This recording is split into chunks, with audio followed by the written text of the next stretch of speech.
नमस्कार साथियों, गंगा स्टडी के यूट्यूब चैनल में आप सभी का स्वागत है।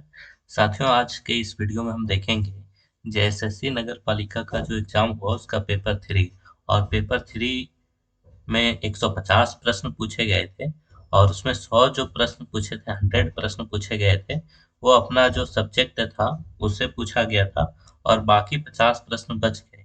उसमें 20 सामान्य अध्ययन जीके पूछा गया था, 20 20 क्वेश्चन जो थे वो मैथ्स से थे और 10 क्वेश्चन जो थे साइंस से थे। तो यहाँ पर हम जो स्पेशल सब्जेक्ट से पूछा गया था उस पर तो हम ज़्यादा कुछ चर्चा नहीं करेंगे, लेकिन इस वीडियो में हम ये बताने का प्रयास करेंगे कि साइंस का लेवल क्या था, कैसे जैसे साइंस का क्वेश्चन पूछ रहा है, साथ ही मैथ्स का लेवल क्या था और मैथ्स में किस टॉपिक से ज़्यादा प्रश्न पूछ पूछ रहा है, और साथ ही साथ जीके का लेवल क्या है उस पर हम विशेष चर्चा करेंगे। तो ये जो पेपर है वो इकोनॉमिक्स का पेपर था और उसमें 100 प्रश्न जो शुरुआत के हैं वो है इकोनॉमिक्स से संबंधित, तो उस पर हम खास चर्चा नहीं करने वाले हैं।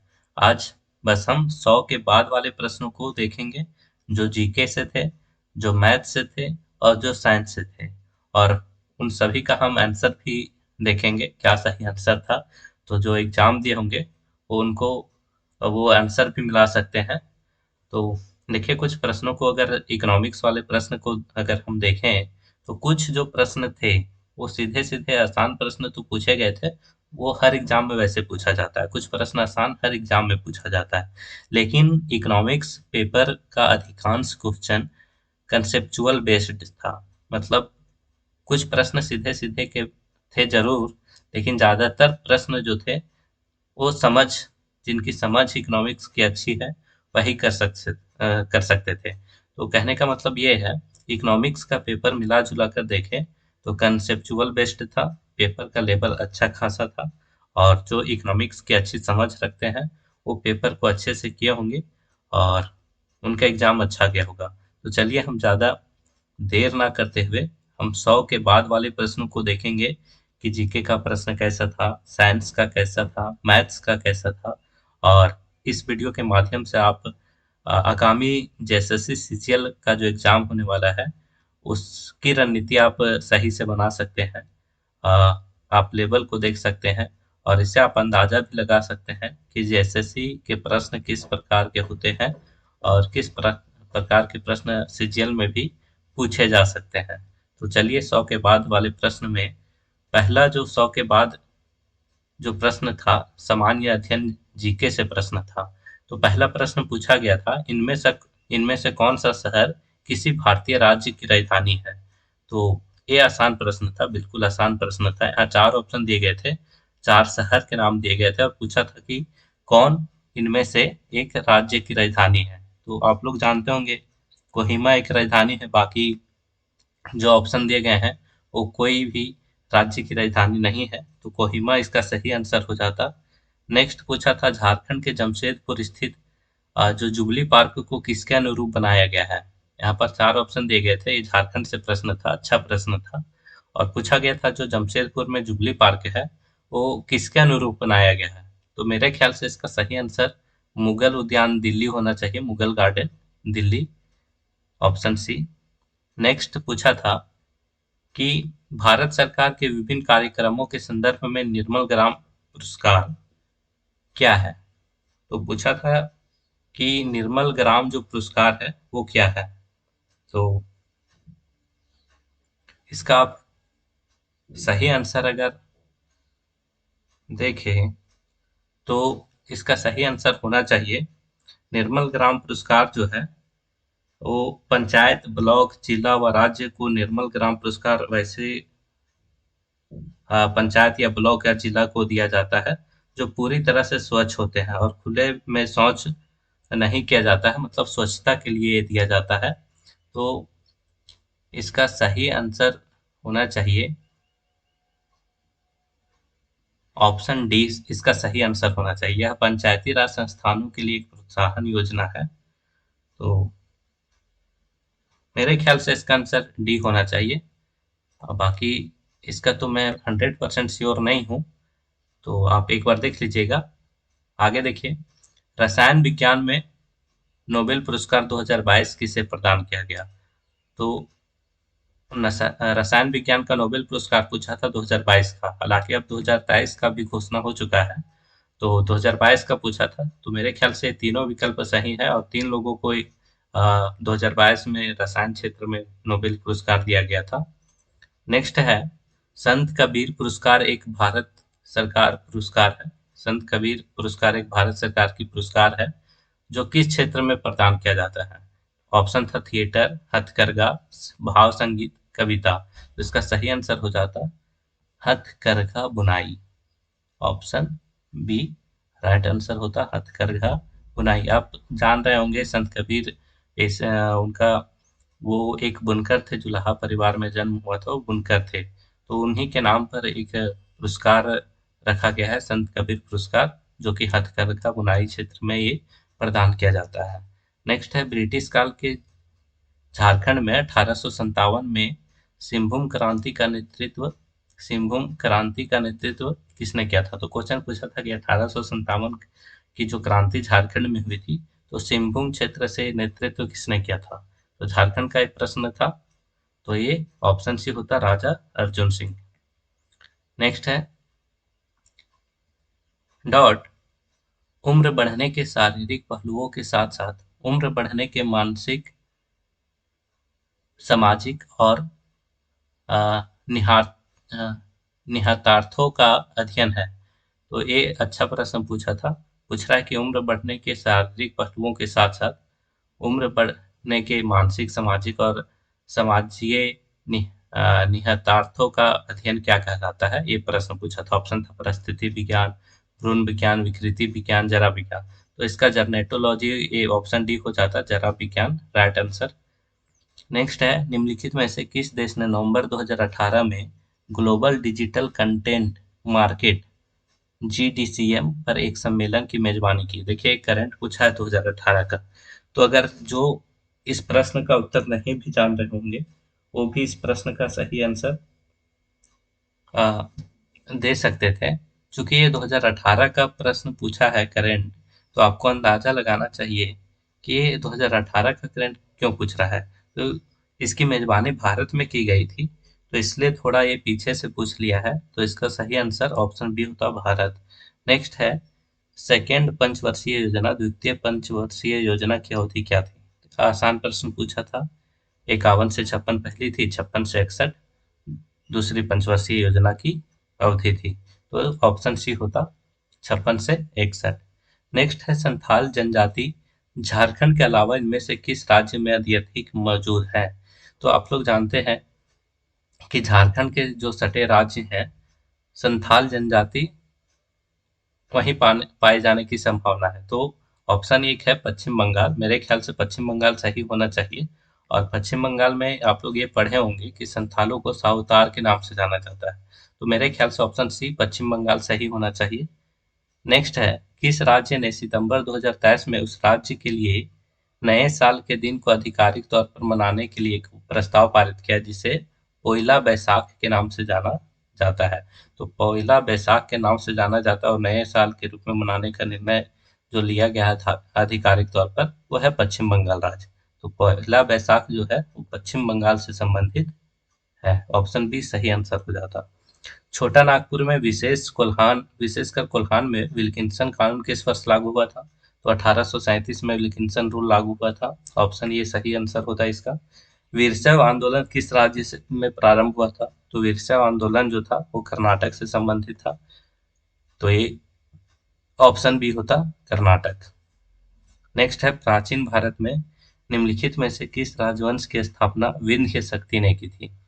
पूछ रहा है कि प्राचीन भारत में किस राजवंश की स्थापना विंध्य शक्ति के द्वारा किया गया था? तो वाकटक हो जाता सही आंसर, वाकटक, ऑप्शन ए। नेक्स्ट, निम्नलिखित में से किस राज्य का शास्त्रीय नृत्य ओडिसी से संबंधित है? तो ओडिसी किस राज्य का शास्त्रीय नृत्य है? ये तो नाम में ही छुपा हुआ है, उड़ीसा। आसान प्रश्न, ऑप्शन सी। नेक्स्ट है, वर्ष 2020 में अपनी कहानी the great Indian T and snacks के लिए राष्ट्रमंडल लघु कथा कॉमनवेल्थ शॉर्ट स्टोरी पुरस्कार की समग्र विजेता कौन थी? तो ये पुस्तक आप याद रखेंगे, कहानी याद रखेंगे, the great Indian T and snacks. ये जो है कृतिका पांडे को समग्र रूप से ये विजेता घोषित किया गया था। तो इसका सही आंसर होता option B, Kritika Pandey. Next है, इनमें से कौन सी किताब महात्मा गांधी द्वारा नहीं लिखी गई थी? यहाँ चार बुक का नाम दे दिया गया है और पूछा गया है कि कौन सा पुस्तक जो है वो महात्मा गांधी के द्वारा नहीं लिखी गई है। तो ऑप्शन सी होता है रिडल्स इन हिंदुज्म। ये पुस्तक जो है महात्मा गांधी के द्वारा नहीं लिखी गई है, ये पुस्तक अंबेडकर जी का है। तो ऑप्शन सी सही आंसर होता। नेक्स्ट है, भारत और संयुक्त अरब अमीरात के बीच संबंधों को मजबूत करने के लिए किस राज्य ने 2024 में उद्घाटन जायद चैरिटी मैराथन की मेजबानी करने की योजना बनाई है? तो इसका एक करंट से क्वेश्चन पूछा है, एकदम 2024 के करंट से, और इसका सही आंसर हो जाता है ऑप्शन ये केरल। तो जिन्होंने भी ऑप्शन ये केरल टिक लगाया होगा वो सही है। फिर है अगला प्रश्न, भारत के कृषि मंत्री कौन है? ये नरेंद्र सिंह तोमर भारत के कृषि मंत्री है। नेक्स्ट पूछा है, निम्नलिखित में से किस खेल से सानिया मिर्जा संबंधित है? सानिया मिर्जा का संबंध किस खेल से है? तो ये ऑप्शन टेनिस हो जाता, लॉन टेनिस। सानिया मिर्जा का संबंध लॉन टेनिस टेनिस से संबंधित है। तो इस तरह से 20 प्रश्न पूछे गए थे जीके से, और जीके का प्रश्न देखें तो करंट दो तीन अच्छा खासा तीन चार पूछ लिया गया है 20 में से। तो 20 में से, और वहाँ जीएस का सीजीएल में 30 प्रश्न है सिलेबस में, तो वहाँ पर मेरे ख्याल से 6-7 प्रश्न करंट से जरूर पूछा जाएगा, क्योंकि यहाँ देख रहे हैं 20 प्रश्न में 4-5 प्रश्न करंट से पूछ लिया गया है।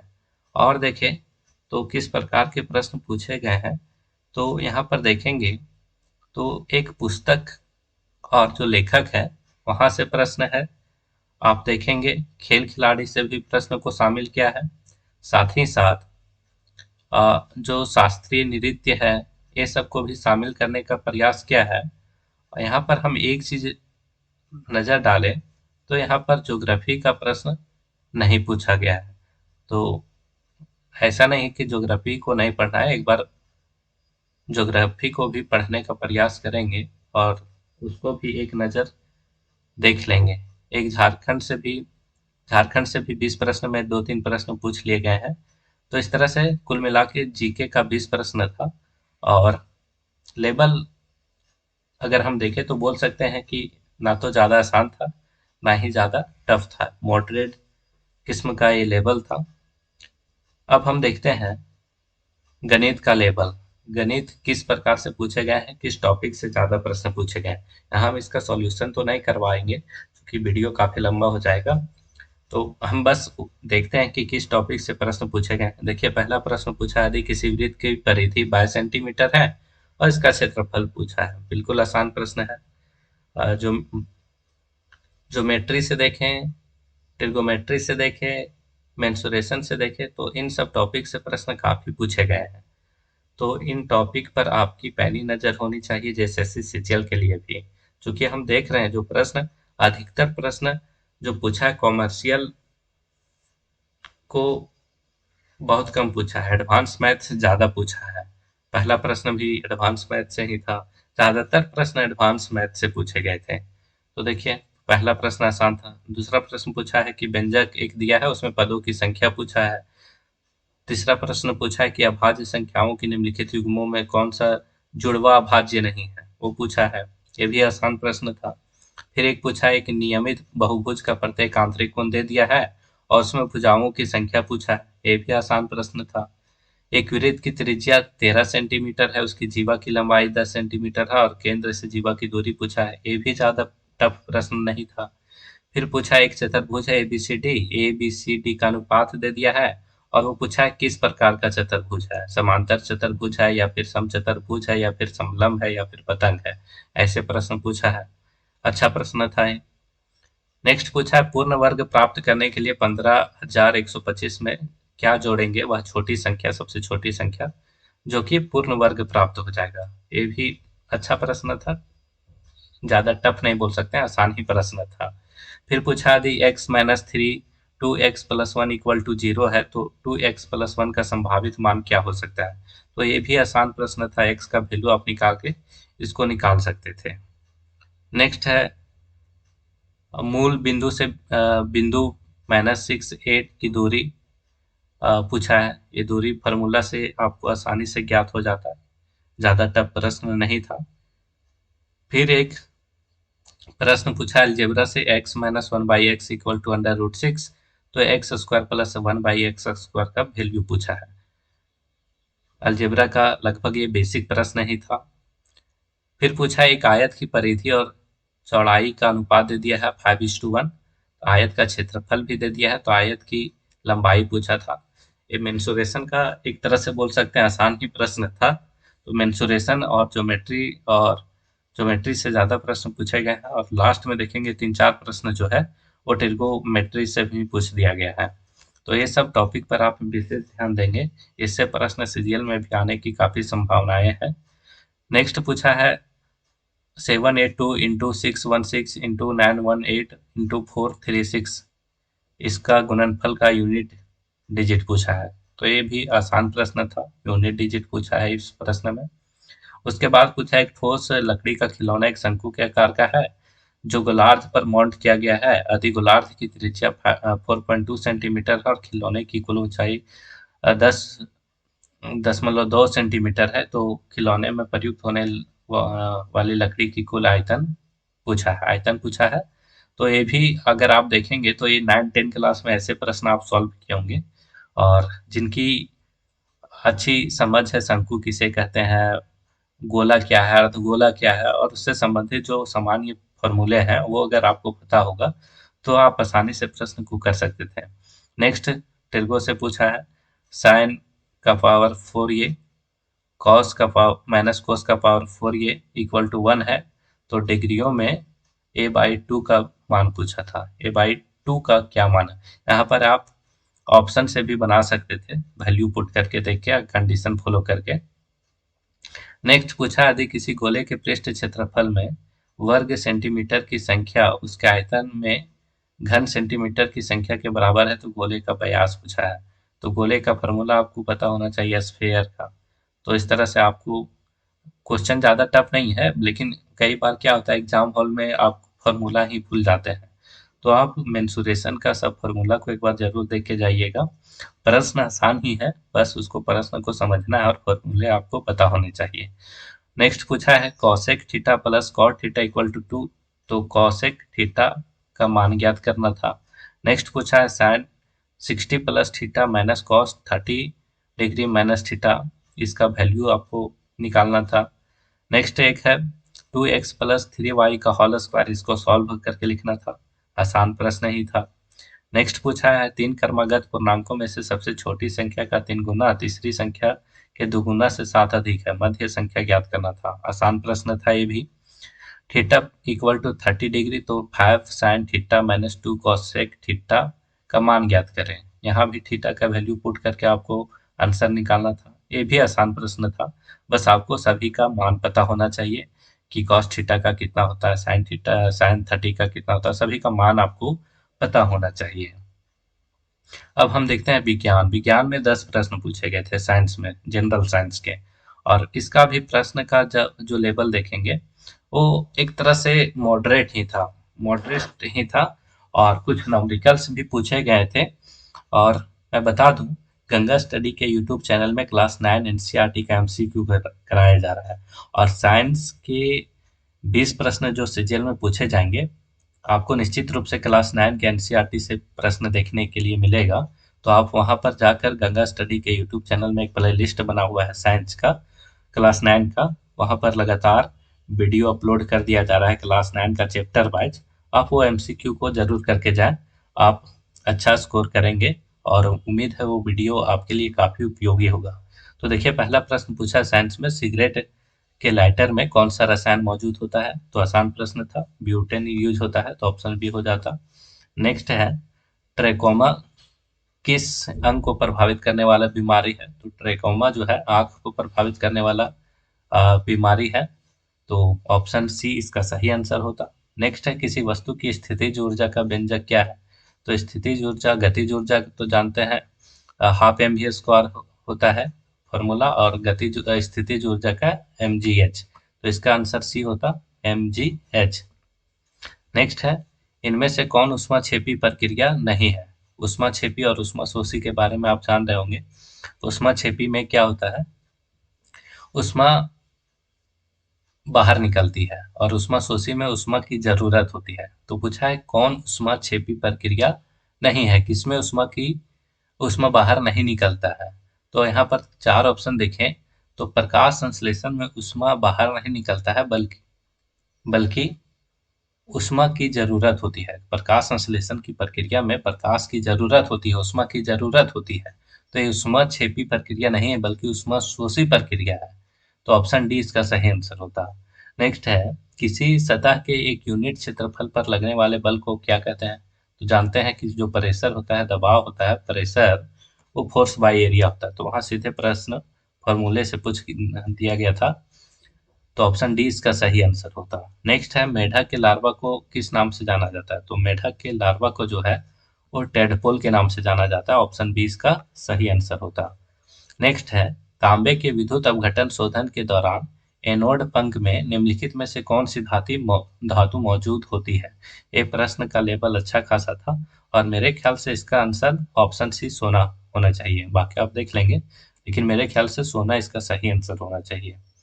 नेक्स्ट है, ये नॉमरिकल पूछा था, एक कार 0.4 सेकेंड में एक कगार छोर से गिरकर जमीन पर गिर जाती है। तो 0.4 सेकेंड के दौरान इसकी औसत चाल क्या होती है? नॉमरिकल पूछा था। इसको अगर हम सॉल्व करेंगे तो 2 मीटर पर सेकेंड आएगा आंसर। तो ऑप्शन इसका बी सही आंसर हो जाता।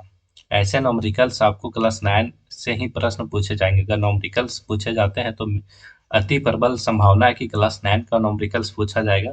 तो आप वो वीडियो को आप जाकर जरूर देखेंगे, वहां पर न्यूमेरिकल्स भी आगामी वीडियो में कराए जाएंगे। नेक्स्ट है, क्लोरीन का इलेक्ट्रॉनिक विन्यास क्या होता है? देखिए, इस तरह का प्रश्न हम बिल्कुल करवा चुके हैं, आप जाकर जरूर वीडियो देखें। क्लोरीन का इलेक्ट्रॉनिक विन्यास पूछा है, इलेक्ट्रॉनिक कॉन्फ़िगरेशन पूछा है। तो क्लोरीन का एटॉमिक नंबर जानते हैं 17 होता है। तो 17 को अगर हम इलेक्ट्रॉनिक कॉन्फ़िगरेशन करें तो 287 होता। 287, पहले कक्षा में 2 इलेक्ट्रॉन, दूसरे में 8, और जो बच गया वो तीसरे में 7। तो इसका सही आंसर ऑप्शन सी होता, 287। नेक्स्ट पूछा है, जब दो बल विपरीत दिशाओं में कार्य करते हैं तो कुल बल क्या होगा? तो विपरीत दिशा में अगर बल कार्य कर रहे हैं तो दोनों बलों को हम घटा कर देखेंगे, उससे नेट फोर्स प्राप्त हो जाएगा। तो दो बलों के परिणाम के बीच अंतर कुल बल होगा। तो ऑप्शन बी इसका सही आंसर होता। तो इस तरह से साइंस का लेवल आप देख सकते हैं, यहाँ तो मॉडरेट लेवल का ही पूछा गया था, और मेरे ख्याल से एनसीईआरटी से काफी प्रश्न पूछे जा रहे हैं। तो आप एनसीईआरटी को जरूर फॉलो करें, और आप अवश्य ही गंगा स्टडी का जो क्लास 9 का एमसीक्यू सीरीज चलाया जा रहा है जरूर देखें। बिल्कुल आप अ, अच्छे प्रश्न और एनसीईआरटी को खंगाल कर वहाँ पर एमसीक्यू कराया जा रहा है, तो वो प्रश्न निश्चित रूप से आपके एग्जाम में आएंगे। तो इस तरह से हम आज जो जेएसएससी नगर पालिका का एग्जाम हुआ उसमें पेपर 3 में जो जीके और मैथ्स और साइंस का जो प्रश्न पूछा गया था उसको हम देखें किस लेवल का था। और उम्मीद है इस तरह से प्रश्नों को देखकर आप सीजीएल की तैयारी और रणनीति को और भी मजबूती प्रदान करेंगे, और अपने एग्जाम के लिए और भी मजबूत होंगे, और एग्जाम में अच्छा करेंगे। तो आज का वीडियो बस यहीं तक समाप्त करते हैं। धन्यवाद। चैनल में नए हैं तो चैनल को सब्सक्राइब कर लें ताकि आपको नए वीडियो आसानी से उपलब्ध हो सके। आज के लिए बस इतना ही। धन्यवाद।